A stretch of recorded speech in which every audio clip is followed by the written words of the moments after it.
তোমাদের আজ আমি একটা গল্প পাঠ করে শোনাচ্ছি। যদি আমার গল্প পাঠ তোমাদের ভালো লাগে তাহলে আমার চ্যানেলটা সাবস্ক্রাইব করে পাশে থেকো, আর যারা ফেসবুক পেজ থেকে দেখছো ফলো করে সাথে থাকার অনুরোধ রইল। গল্পটার নাম টিফিন বক্স। লেখিকা অনিন্দিতা মুখার্জি সাহা। গ্যাসটা অফ করেই কড়াইয়ের ওপর থালা চাপা দিয়েই ডাইনিংয়ে এসে স্কুলের জামাটা আয়রন করতে শুরু করলো রাহি। কাল থেকেই রিজু বায়না ধরেছে আজ স্কুলে ম্যাগি নিয়ে যাবে, তাও সেটা সেদ্ধ নয়, ভেজে করে দিতে হবে। পড়াশুনো কী হবে স্কুলে তা নিয়ে মাথা ব্যথা নেই রিজুর, বরং স্কুলের টিফিনটা কী নিয়ে যাবে সেটাই আগের দিন রাত থেকে চিন্তা। রাহিও ঘুরিয়ে ফিরিয়ে দেয়, কিন্তু ছেলের মন মতো না হলেই টিফিন ফিরিয়ে নিয়ে আসে। আগে জোর করে নিজের ইচ্ছেটাই রিজুর টিফিন বক্সে ভরে দিত রাহি, কিন্তু কোনো লাভ হতো না। খাবারটা নষ্ট হতো, ছেলেটাও এতক্ষণ না খাওয়া থাকতো।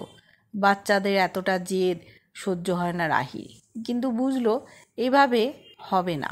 স্কুলের টিফিনটা বাচ্চাদের একটা ইমোশনের জায়গা, তাই ওই জায়গাটা ঠিক রাখতেই হবে। স্কুল ড্রেসটা ইস্ত্রি করতে করতে দেখলো রাহি ঘড়ির কাঁটা দৌড়চ্ছে। 6:30 বেজে গেছে। 7টায় বাস আসে রিজুর। বাথরুমে একবার ঢুকলে কোনো খেয়াল থাকে না ছেলেটার। ঘর থেকেই রাহি ছেলেকে ডাকলো, রিজু হলো?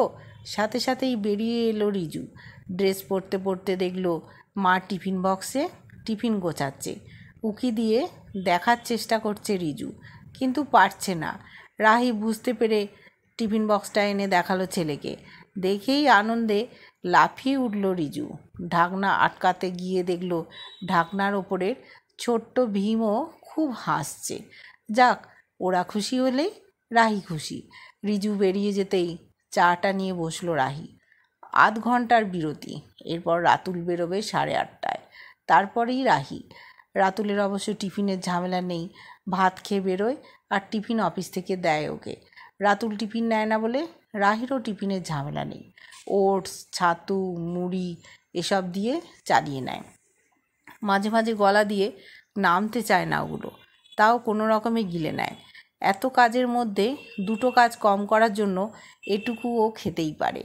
মোবাইল খুলতেই দেখলো অফিসের খাই খাই গ্রুপে প্রচুর মেসেজ এসেছে।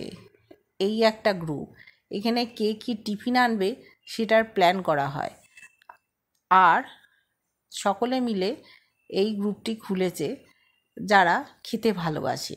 রোজ সবাই নিত্য নতুন রান্না করে এনে টিফিনে একসাথে খাওয়া হয়, তার আলোচনা স্বরূপ এই গ্রুপটা। রাহিও দিন 5 ছিল, কিন্তু রাহির পক্ষে রোজ রোজ লুচি, কড়াইশুঁটি কচুরি, আলুর পরোটা, চাউমিন, রোল, আবার বিরিয়ানিও বানিয়ে নেওয়া সম্ভব হতো না। যেটুকু কাজ করে তাতেই ওর রোজ লেট হয় অফিসে। আবার যদি এসব ঝকমারি খাবার নিয়ে যেতে হয় আর দেখতে হবে না, আবার প্রত্যেকের জন্য করে নিয়ে যেতে হবে, সেটা সত্যিই সময় সাপেক্ষ। তাই এখন আর খাওয়ার সময় ওদের সাথে থাকে না রাহি। ইচ্ছে করে ওরও ভালো ভালো টিফিন খেতে, সবাইকে খাওয়াতে, ঠিক রিজুর মতোই। কি গো, খেতে দাও, একা একা বসে কি ভাবছো? এই বললে মাকে নিয়ে ব্যাংকে যাবে কি কাজে।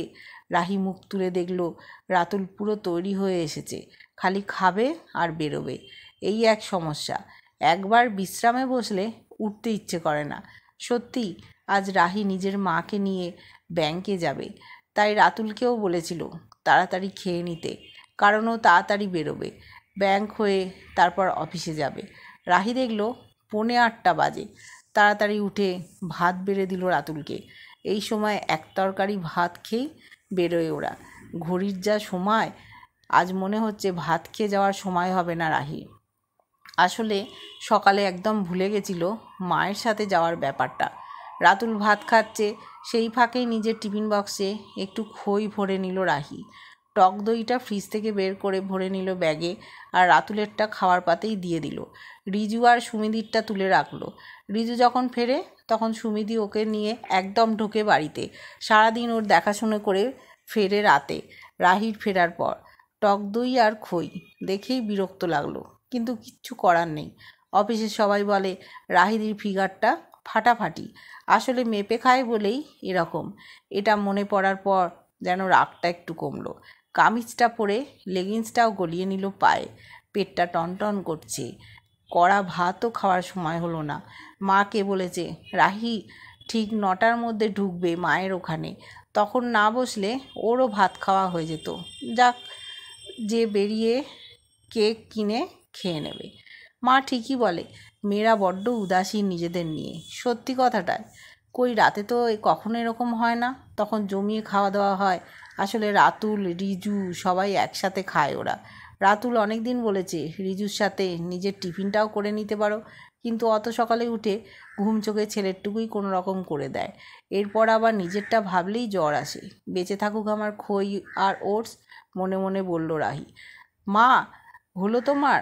কই গো, বাইরের দরজা খোলা রেখে কোথায় গেলে? 2 বছর আগে রাহির বাবা মারা গেছেন, তখন থেকেই কেমন যেন আত্মভোলা হয়ে গেছেন সুমিত্রা দেবী। অনেকবার বলেছে ওর সাথে থাকতে। রাতুলও বলেছে ছোটবেলায় নিজের বাবা মাকে হারিয়েছে রাতুল। রাহি বোঝে রাতুল সুমিত্রা দেবীকে খুব ভালোবাসে। আবার ডাকলো রাহি, মা কোথায় তুমি? রাহি দেখলো সুমিতা দেবী ঘেমে নিয়ে ঘর থেকে বেরোলেন। বেরিয়ে জিজ্ঞেস করলেন, খেয়ে আসিস নি তো? সুমিতা দেবীকে দেখে মাথা গরম হয়ে যাচ্ছিল রাহি। এখনও তৈরি হওনি? 9টা 15 হয়ে গেছে।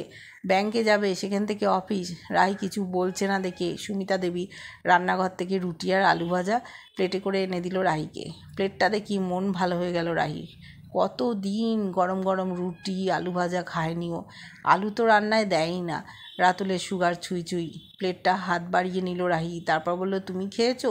সুমিতা দেবী হুম বলে বলল, তোর জন্য করে রেখেছিলাম, ভাবলাম এত সকালে খেয়ে আসবি কি না। সুমিতা দেবী তাকিয়ে দেখলেন মেয়ে ততক্ষণে রুটির টুকরো চিড়ে মুখে ভরে চোখ বন্ধ করে চিবোচ্ছে। সুমিতা দেবী আর দাঁড়ালেন না, তাড়াতাড়ি চলে এলেন শাড়ি বদলাতে। খেতে খেতে ভাবছে রাহি, এই আলু ভাজা তো ও মাঝে মাঝে বানায়, কিন্তু এই স্বাদ আসে না। কি অপূর্ব খেতে এটা। রুটির আরেকটা টুকরো মুখে ফেলতেই মনে পড়ল সেদিন রিজু বলছিল ওর কোনো বন্ধু নাকি পরোটা এনেছিল, ওটার থেকে নাকি রাহির পরোটা বেশি ভালো খেতে। সেদিন রিজুর কথায় মনে হয়েছিল পরোটা আবার ভালো আর খারাপ, কিন্তু আজ মনে হলো মায়ের হাতের রান্নার সব সন্তানের কাছেই অমৃত। যেমন আজকের আলু ভাজা আর রুটি। প্লেট শেষ করে হাত ধুয়ে ঘুরতেই একটা টিফিন বক্স এগিয়ে দিলেন সুমিতা দেবী রাহির দিকে। তারপর বললেন, স্টিলের টিফিন বক্সটা তোর বাড়িতে, আগের দিন পনির দিয়েছিলাম তাই এটাতে দিলাম। রাহি অবাক হয়ে বলল, কী এতে? সুমিতা দেবী বললেন, একটু চিড়ের পোলাও বানালাম তোর জন্য টিফিনে। ওই সমীরের দোকান থেকে বাদাম আনতে গেছিলাম বলে গেটটা খোলা। রাহি দেখলো ওর ছোটোবেলার টিফিন বক্স, সামনে মোগলির ছবি।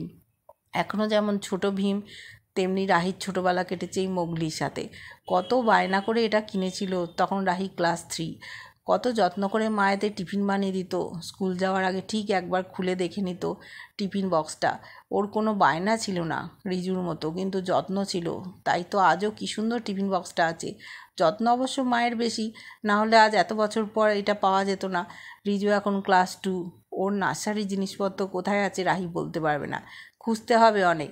যত্নটা আসলে ওর না, ওর মায়ের ছিল।